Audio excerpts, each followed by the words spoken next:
I finally found some time to put the video together. Here's an overview and a small summary of my last year trip to Balkans. Without further ado, first 2 days were transit days. I've started my trip in Poznan, and on the first day I headed south towards the border with Slovakia. I stopped for the night near the border. The next day I crossed to Slovakian side and was heading towards Hungary. After a few hours I crossed the border with Hungary and then going towards Romania. I had an opportunity to try my first part of TET route in Hungary near the border with Romania, with poor results. Late in the afternoon I crossed the border into Romania and headed east along the border with Ukraine. I stopped for a night in a village called Sapancha. The next day I started by visiting a local attraction, a bit strange one, because it was a nearby cemetery with very richly decorated tombstones. After a short visit, I had to do some maintenance, mainly strengthen the bent gear lever which I had bent the day before on the trail. A few hits with the wrench purchased at the nearby hardware store, and I was ready to continue my journey. I also wanted to ride a part of the TET track in Romania, but the route was being updated and there was no possibility to download the GPX. After browsing the entire internet, I've managed to download an ACT Romania track immediately after I went to the trail. Later it turned out that it was the one of the best off-road sections during the entire trip. Late in the afternoon I rode a beautiful road along Lake Bicas. The next day I started riding in the Bicas Canyon, at the entrance of which I spent the night. After the canyon I set off for the next part of the off-road trail. In the afternoon I took some local roads along the Carpathian Mountains down south towards the town of Kavasna, where I was stopping for the night. The following day brought a break in the weather, and ahead of me was a drive through the mountains towards the Black Sea coast. It was quite a long day on the tarmac, which did end it near the city of Constanta. After a good night's sleep I started the day with border crossing into Bulgaria. Part of the journey in this country didn't start it off too well for me. Wanting to see one of the attractions on my way, mainly the Madara rider sculpture on the side of a rock, I crashed my drone. I tried to get it back, but without effort. Well, that's how it goes sometimes. Undeterred by the loss, I set off on my way. There were many kilometers of roads and places to see ahead of me. That same day I visited the archaeological site of Wielki Preslav. The next day I set off on my way southwest because I wanted to see one of the most famous places in Bulgaria, the house monument of the Bulgarian Communist Party on top of Mount Buzluja. From there was a beautiful view of Stara Planina, a mountain range that stretches across Bulgaria from the border with Serbia to the Black Sea.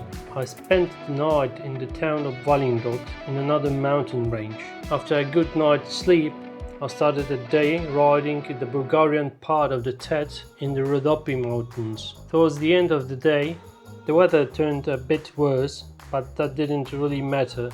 I stopped for the night in Sandanski near the Greek border. The next morning I crossed the border with Greece and headed towards Thessaloniki, and then through several mountain ranges to the central part of the country to see one of the greatest tourist attractions of Greece, mainly Meteora Monastery Complex, on rock formations in the mountain valley slightly north from Kalambaka, where I stayed for the night with the view of those rocks formations.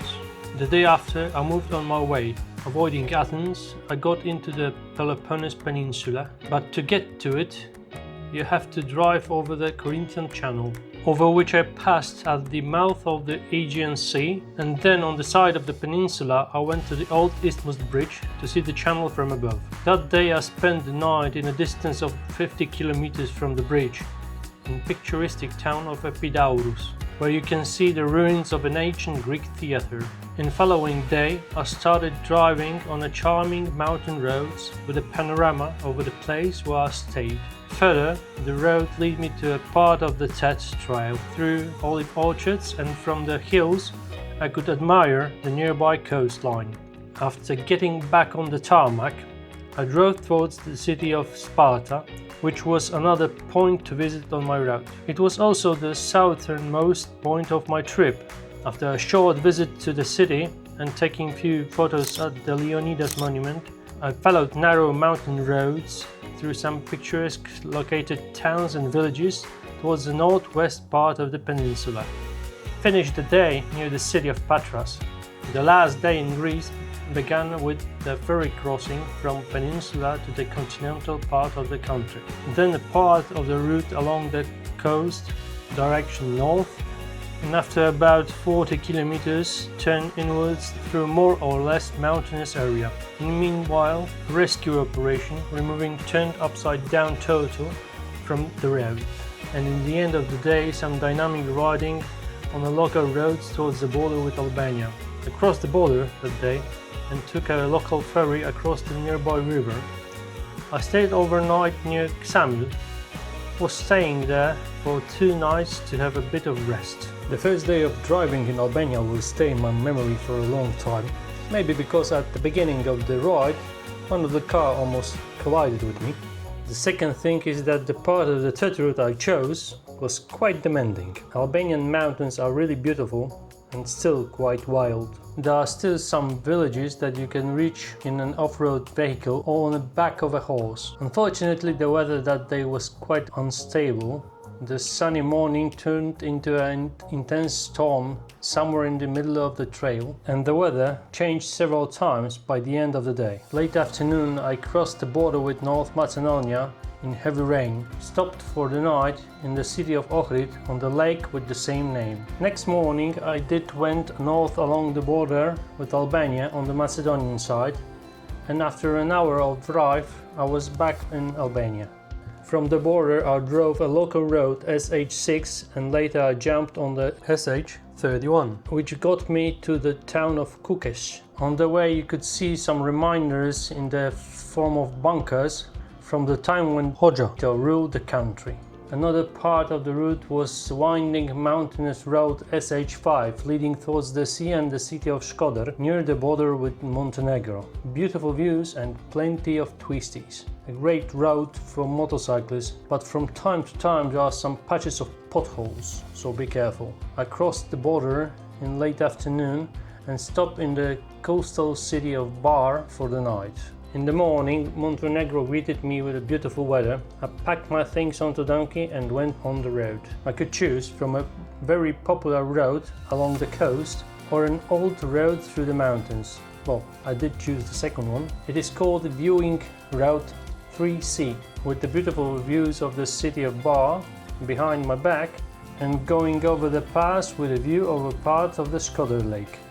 After I exit from this route, I went towards Podgorica, the capital of the country, which I bypassed from the west and was heading north to the city of Nikšić and further towards the lake Piva.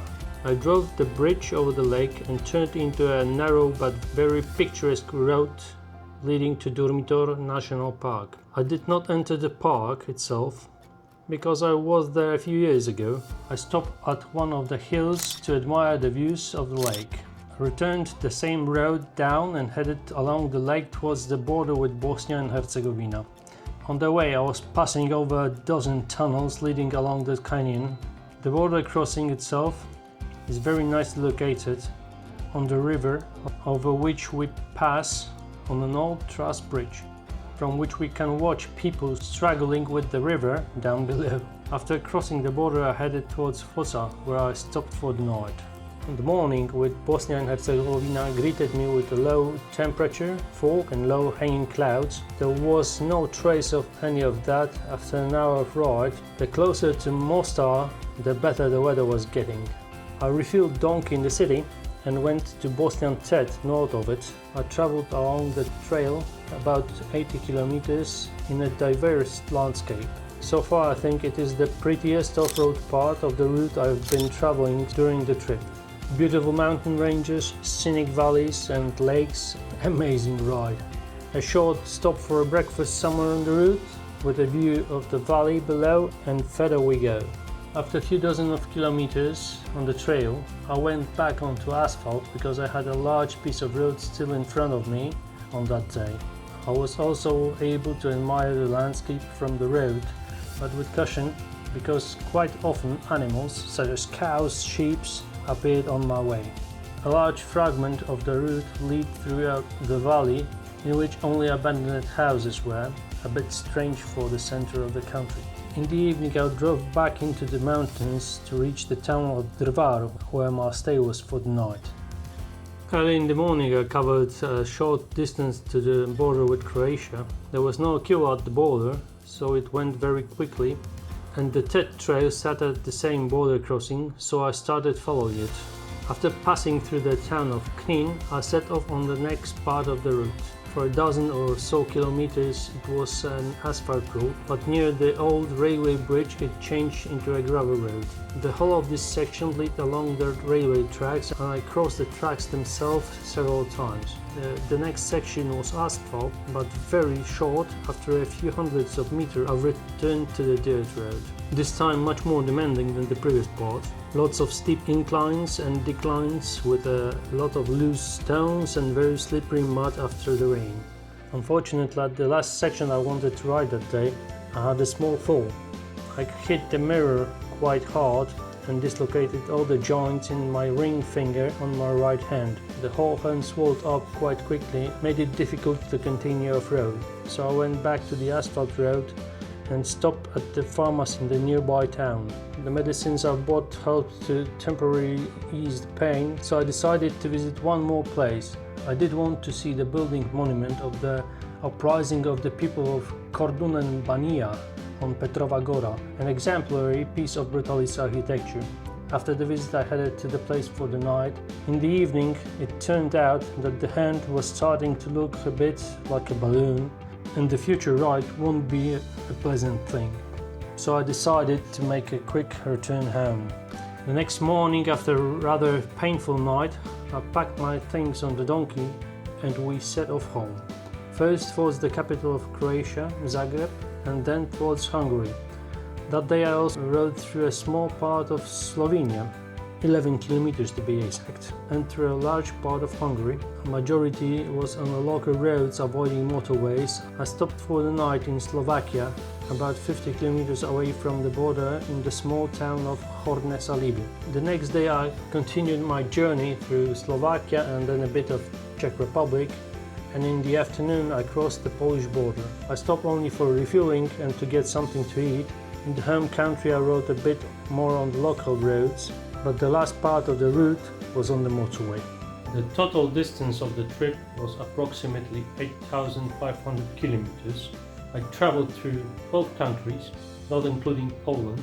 About 80% of the road was on tarmac roads, avoiding highways, and 20% on TED tracks.